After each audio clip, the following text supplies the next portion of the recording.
Dagdag kaalaman po, ang pagpapalit ng taon ay panahon po ng selebrasyon at pagbabago.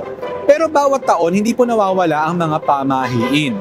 Totoo po kaya ang mga ito o gawa-gawa lang? Alamin po natin.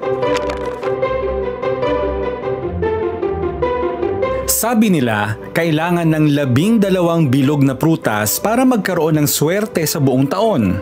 Pero teka, may basehan ba ito?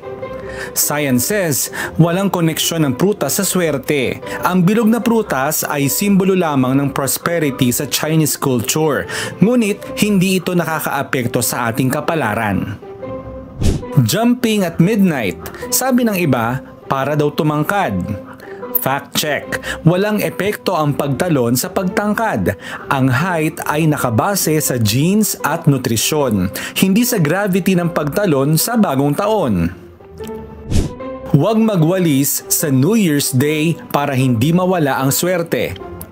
Totoo kaya? Sweeping dust won't sweep away luck. Ito ay paniniwala lamang na ipinamana sa kultura pero walang siyentipikong basehan.